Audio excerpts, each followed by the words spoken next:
नमस्कार दोस्तों, पहाड़ी आयुर्वेदिक में आपका स्वागत है। दोस्तों, आज मैं आप लोगों के सामने शंखूली का पौधा लेकर आया हूं और इसी के फायदे के बारे में बताऊंगा। और इसे अलग अलग भाषाओं में अलग अलग नाम से भी लोग जानते हैं। तो दोस्तों, कोई इसे शंखेश्वर कहता है, कोई इसे शंख कहता है, कोई इसे लपटा कहता है, कोई लपटुआ कहता है, कोई चिपका कहता है, चिपकू कहते हैं। दोस्तों, यह शंखेश्वर यानी शंखूली का पौधा करीबन 3 फुट से लेकर 4 फुट तक पाया जाता है। यह बरसात के दिनों में अपने आप पूरे भारतवर्ष में, पूरे भारत राज्य में सड़क किनारे या खाली पड़े जमीन में पैदा होता है। इसके पत्ते कुछ अंजीर के पत्तों से मिलते जुलते हैं, जो कि आप देख रहे हैं। देख लीजिए, आगे पीछे दोनों तरफ मैं दिखा रहा हूँ, देख लीजिए। दोस्तों, शंखूली के फली गोल गोल अंडाकार होते हैं, जो आप देख रहे हैं, और फली के चारों तरफ कांटे लगे हुए होते हैं।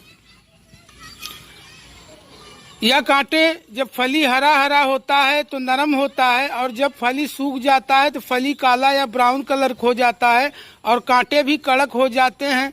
अगर उस समय इस कांटे को छुआ जाए, दबाया जाए तो हाथ में चुभने का डर होता है, चुभ भी जाता है।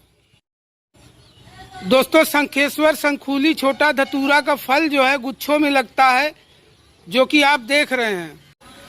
इस फल को फाड़ने के बाद इसके अंदर सफेद सफेद पंछी की जीभ के जैसा गिरी निकलता है। वह गिरी आयुर्वेदिक औषधि के रूप में उपयोग किया जाता है।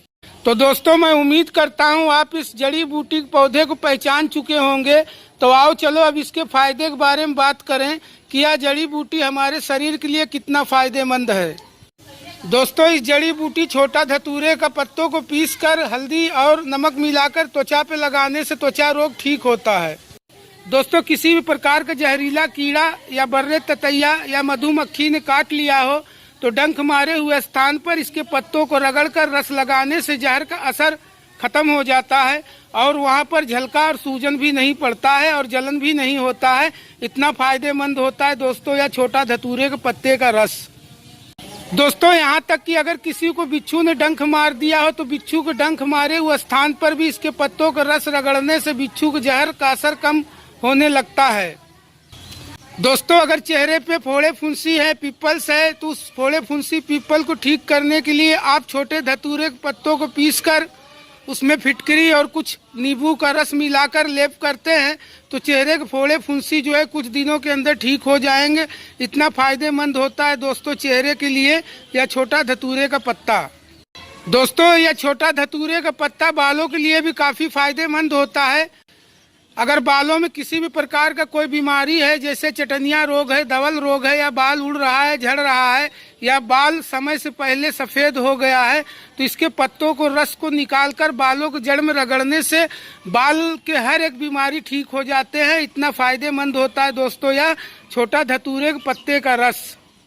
दोस्तों, इसके फली के अंदर निकलने वाला सफेद सफेद जो बीज होता है, गिरी होता है, वो गिरी यानी 3 ग्राम गिरी को शहद के साथ मिलाकर चाटने से गले के अंदर होने वाले इन्फेक्शन दूर होते हैं और मुलेठी के साथ मिलाकर चूसने से गले का इन्फेक्शन और गले में जमे हुए खराश कफ दूर होते हैं और काली मिर्च मिलाकर चूसने से सीने में जमा हुआ कफ साफ होता है और इस फल के अंदर निकलने वाले सफेद गिरी को सौंफ के साथ चबाने से पेट के अंदर होने वाले गैस एसिडिटी दूर होता है। दोस्तों, इस छोटा धतूरे के बीज के अंदर निकलने वाला सफेद गिरी को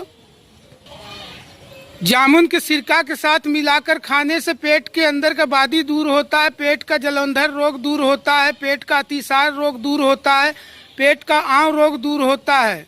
दोस्तों, यह जड़ी बूटी मिर्गी रोग और पागलपन को भी दूर करता है। करना क्या है, इसके पूरे के पूरे पेड़ को उखाड़ लीजिए, उसमें फल फूल पत्ता हर एक हिस्सा होना चाहिए। उसे सुखाकर पीसकर पाउडर बनाकर किसी डब्बे में रख लीजिए। अब खाने का विधि समझ लीजिए। तो दोस्तों, इसे खाना कितना है वो जानना बहुत जरूरी है।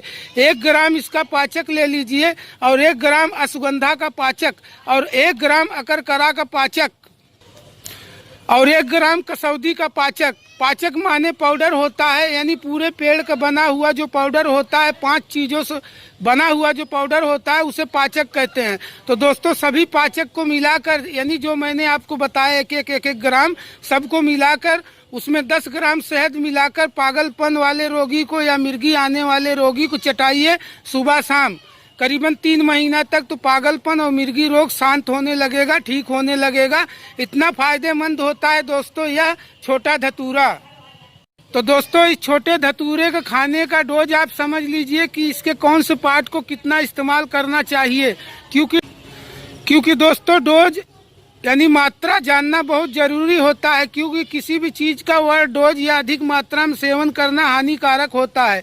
इसलिए दोस्तों आप इतना जान लीजिए, अगर छोटे धतूरे के पत्तों के रस का सेवन करते हैं तो मुश्किल से मुश्किल 5 ml से लेकर 10 ml तक होता है। और अगर इसके बीजों के पाउडर का इस्तेमाल करते हैं तो 1 ग्राम से लेकर 3 ग्राम तक ही सेवन किया जाता है। इससे अधिक सेवन करना हानिकारक होता है। तो मैं आपको यह भी बता दूं कि जहां यह विषनाशक है वहीं विष को भी पैदा कर सकता है इसका अधिक डोज। दोस्तों इसके पत्तों काढ़ा बनाकर पीने से मलेरिया बुखार भी उतरता है। काढ़ा बनाने का तरीका यह है कि इसके करीबन छोटे से 1 या 2 पत्ते ले लीजिए और उसे पीसकर उसका रस निकाल लीजिए 20 ml। और फिर आप क्या कीजिए, नीम के पत्ते को पीसकर उसका 20 ml रस निकाल लीजिए और तुलसी के पत्तों को पीसकर 20 ml रस निकाल लीजिए। तीनों को रस को 100 ml पानी में डालकर पकाना है। पकाते पकाते जब 3 हिस्सा जल जाए, 1 हिस्सा बच जाए, यानी 25 ml, तो मलेरिया रोगी को पिलाने से मलेरिया बुखार उतर जाता है। और साथ में पुराना से पुराना बुखार हो, किसी भी प्रकार का बुखार हो, उतर जाता है। इतना फायदेमंद होता है इसके पत्तों का काढ़ा। तो चलो दोस्तों आज की महत्वपूर्ण जानकारी हम यही समाप्त करते हैं। अगर हमारी जानकारी लाभदायक फायदेमंद हो तो हमारे चैनल को लाइक कीजिए, शेयर कीजिए, सब्सक्राइब कीजिए। नमस्कार दोस्तों, पहाड़ी आयुर्वेदिक।